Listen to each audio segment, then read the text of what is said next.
Okay, sideways vehicles. When these vehicles come to rest on their side, it's imperative that we stabilize them towards the high side with struts. It's one of the primary level 1 vehicle applications where we really need to be thinking about long assemblies to go ahead and get this vehicle and secure this vehicle. Today, to demonstrate this application, we're going to be using Paratech Acme thread struts that come in a kit known as a Paratech VSK. Talking about this load initially, there's a couple things we need to identify. This load is very precarious right now. On newer vehicles, it's precarious towards the roof side because the roof assembly is always a narrower profile than the outside edges of the vehicle. There's a few exceptions where cars may be boxy. It's predominantly minivans and sport utilities that may have some other configurations. But on your standard level 1 vehicles, the vehicle is always going to want to roll towards the roof side. There's a couple things that are preventing that from happening. Number one, it may be as simple as a side view mirror that's loaded and hasn't crumbled yet. But a little bit of force, a little bit of load application on the undercarriage side, and those side view mirrors can explode or blow apart, and now the vehicle is rolling over. We have to be very conscientious about that possibility, because this is one accident where I've had some relatively decent exposure to victims that have arms or heads that are trapped between the roof line or the doors and the ground. So when the vehicle goes sideways, you get a partial ejection, and then you have a victim who's potentially loaded on that end. If you start shifting this vehicle to the roof side, you can really have a significant problem. So since that's our highest likely area of hazard, that's the first area we're going to attack from a stabilization perspective. Before we get to the struts, we want to start with a basic principle called primary stabilization, which is always going to be those basic 4 points of contact. On the roof side, we're going to have slightly larger gaps than we have on the undercarriage side.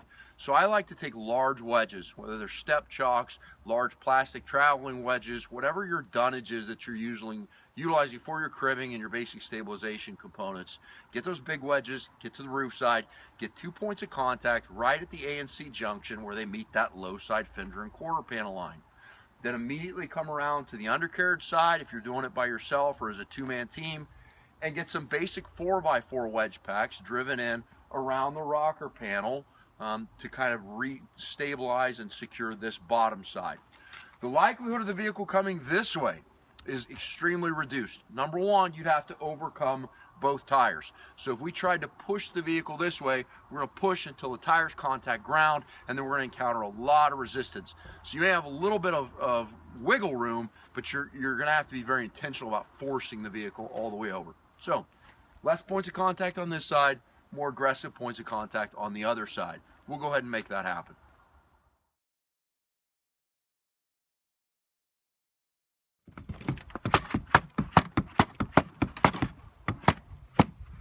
Great.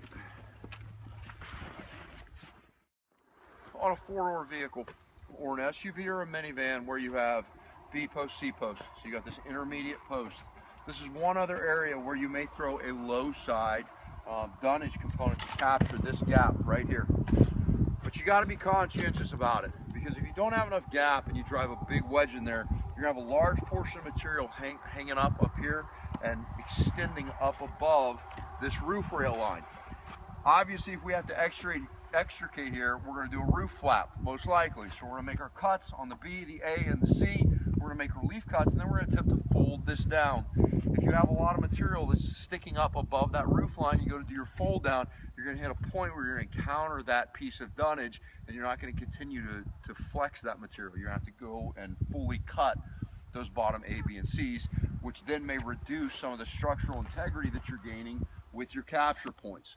So just have enough forethought to think about how this is going to fit in and whether it's going to impact your extrication sequence. You can see we've got large step chocks here, C junction, quarter panel, A junction, and fender.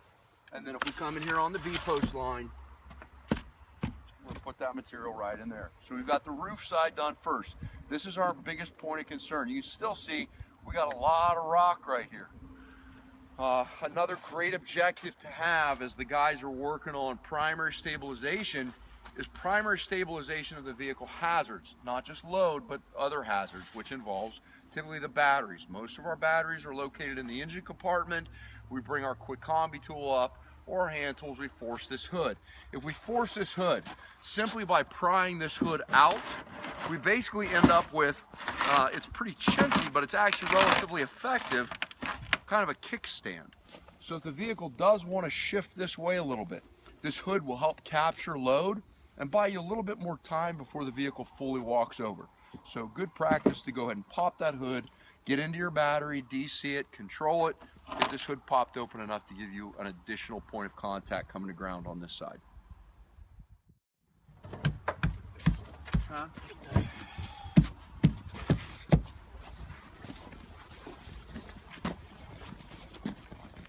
On the undercarriage side, we've established our initial points of contact, which is some basic 4x4 wedges. So just driving those in under the rocker assembly. Some guys like to put them under the tires if they've got a little bit of a kickback like we do today, and just go ahead and secure this undercarriage side. So we've got all the points of contact on. You can see we have moderate stability at best, and we're going to go ahead and jump into our strut applications and get our VSK kit applied to the vehicle.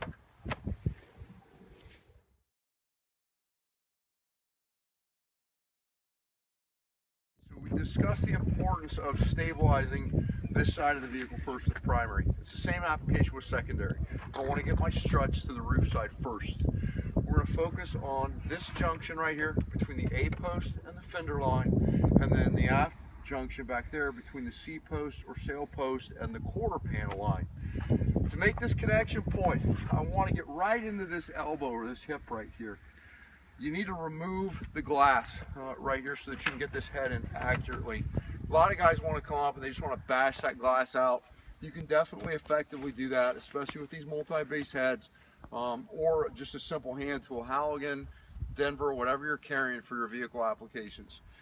I really like to resist rocking this vehicle or placing a lot of force on it initially. This is a new tool. It's called a Rhino glass cutter. It's basically a nibbler for laminate glass. It is a great tool for these type of applications. Right out of the chute, they run a lithium-ion battery, so they're completely portable.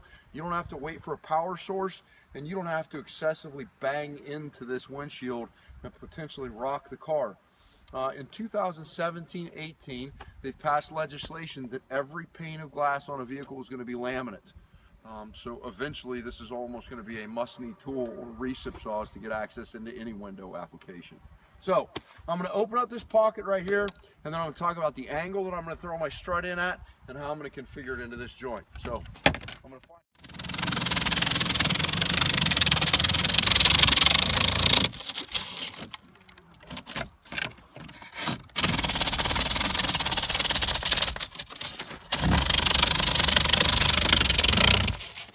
I got a nice clean access point right here that I can just flake that out of the way. I didn't have to displace the car, and I'm quickly and readily able to get right into this corner. One of the other great things about this tool is no matter how close you are to the dash assembly or a structural piece of metal, you don't have to worry about shearing a blade off because the tip of your blade impacts one of those objects.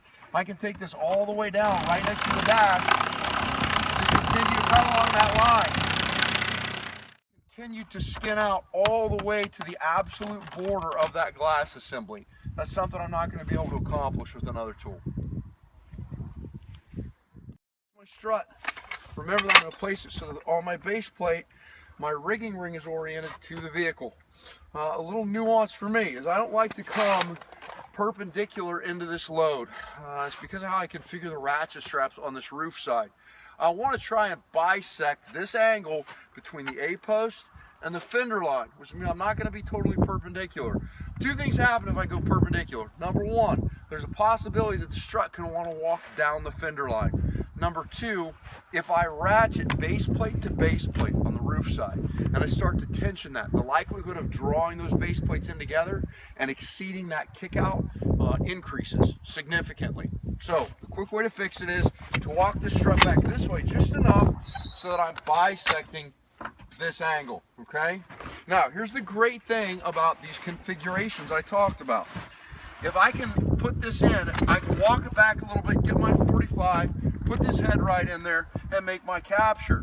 If I didn't like this angle and I wanted to pitch it up a little bit or make it a little more narrow, because all I have to do is walk this strut up, pull the strut out, take that little extension out, put my strut back in, and now I've given myself the ability to completely change that angle. Self-contained by making sure that I deploy these correctly, not going back to my cache and rummaging through loose extensions, trying to find the parts and pieces that I need, okay?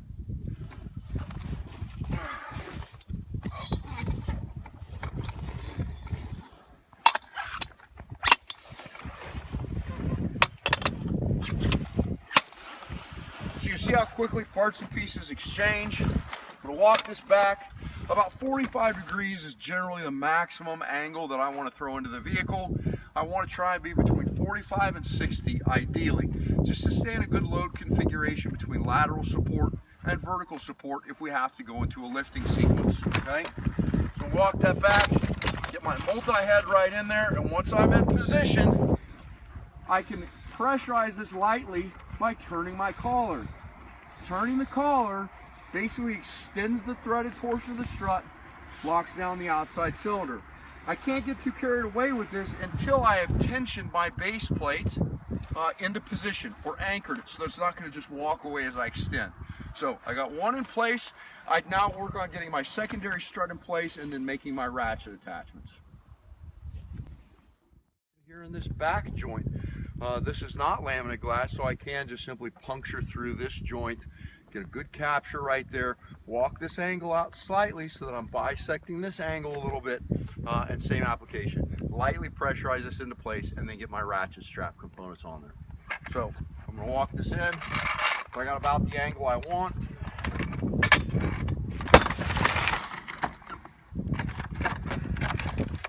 Get a nice marriage right up in there. Give it a light extension. Okay, I'm now ready to make my ratchet strap attachments. So on this roof side, I'm going to create basically a U, all right? So I'm going to go from base plate to base plate with one ratchet assembly. Then I'm going to take two more ratchet straps. I'm going to run one from that same base plate connection to the undercarriage portion of the car and attach into the frame rail for a good structural anchor. I'm going to do the exact same thing on the high side of the car, coming directly under the nose, and again, finding a good anchor up there. Some guys want to create V's coming to the seat post back here and then going to the nose and rear of the vehicle. The one problem with that application is we know that this is going to involve extrication. So attaching to any of the vertical posts when you're potentially wanting to remove the roof material, create big slip-off hazards and not very reliable anchor points if you know that you're going to involve extrication here. So we're going to stay totally away from the high side of the car where we're going to be cutting, and we're going to work all to the underside and base plate to base plate.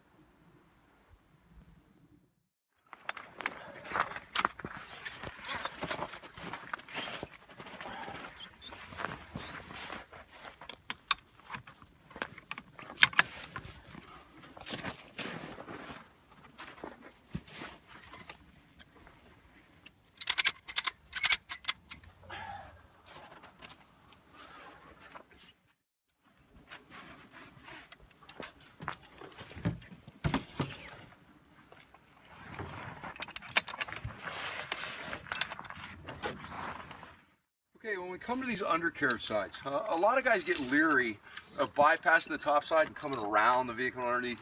You do have to be conscientious about it because all these points that you're wrapping are relatively movable. They're cosmetic. You're typically on the rear and front bumpers, and there's not a lot of meat or structure behind those pockets sometimes. So understand they can slip off, and you've got to rig them relatively carefully. The advantage of coming to this undercarriage side is we get very, very structural and reliable anchor points.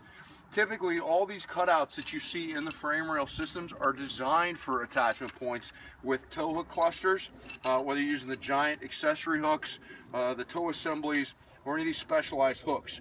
A very important point to make is the master link. Okay, so within each of these assemblies, all of these have a weld pass on them, all of these basic links. There's going to be one assembly within that configuration that does not have a weld pass on it. Whichever component doesn't have the weld pass on it, that's where you want to make the attachments with your ratchet straps or with your tensioning element, whether you're using chain and hoists or whatever you're putting on there.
so we've created a nice U configuration. We've gone to all suitable anchors.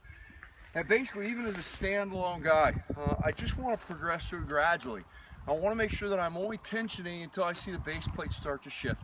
When the base plate starts to shift, I need to stop and kind of equalize things, get everything kind of equilateral so that I'm not displacing or changing the angles that I want thrown into the vehicle.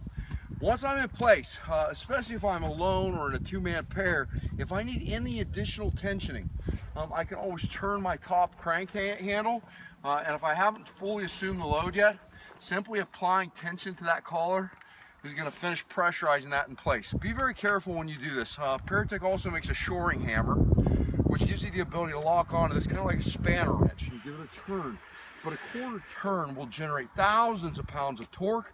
And if you're over aggressive with that, you can very easily start progressing the strut to the point that you do forcefully shove the vehicle over.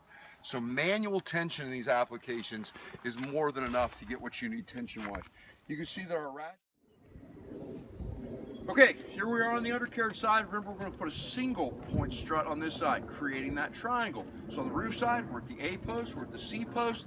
If we can go anywhere mid-range in here with this shorter strut, that's going to give us that good engineered configuration. You'll also notice that I've selected my shorter strut, which means I'm going to have less throw. This is the 25 to 36 inch strut, and I've got the two split apart extensions, a 2 foot and a 1 foot. Gives me a lot of versatility on this undercarriage side to get to where I need to get to. Again, I'm going to make sure that I place my rigging ring towards the load. I'm going to try to maintain about a 45 to 60 degree angle on this throw of the undercarriage. So I'm going to place my base plate. I walk this in and I've got some choices here. I could try and capture the edge of this unibody frame rail here. I could come on up to this rocker pocket here, or I can create a shear point to bite into this even more significantly if necessary. Some guys like to come even a little bit lower here, get into this transmission or exhaust hump in here. I like to stay on the high side for the stability aspect of things. And this multi-head is so aggressive and the angles on it are so appropriate for car material that as long as this isn't rotten up here on the rocker, this is usually a suitable anchor point for this application or this unibody rail. They're both typically acceptable. If I want to use this to chase the load in a lift application and ensure that I'm not going to pop off or lose the load, that's where we want to start thinking about a little bit more of an aggressive capture point or purchase point for the head of this strut. Okay. Now that we're talking about a potential lift, one of the greatest advantages of this type of strut in a lift is that if we're lifting and we want to capture the progress while we're lifting or chase the load, we're never going to have a moment in time where we've pulled a pin and lost all the stabilization safety of that strut to advance that strut until holes line up again and then put a pin back in. We also don't have to put any add-on accessory to make this strut grow. If I want to chase the load as this is lifting, I'm simply going to manually extend the strut and maintain contact with the cylinder throughout the lift. That gives me almost zero margin for error of having zones within the lift where I'm not capturing progress throughout. So huge safety element on these if you're chasing a lift. All right, so I'm going to come right up into this pocket. I'm simply going to manually extend this strut, change my angle just a little bit, dial that down. The other nice thing about these V's is whichever way you turn them, they give you great versatility. These multi-base heads also have a complete opening in here in which I can put one of the tow hooks and then run a chain down to another attachment point, rig low, capture high. I can also run a chain assembly right through the middle component. Grade 70, grade 80 chain. It's designed to receive those links and lock right up on a chain if you just want to pass it through. So very versatile head for lots of different applications. Again, once I'm in that position, I'm going to get my ratchet strap and I'm going to make my two attachment points, going ahead and bisecting the angles of those ratchet straps.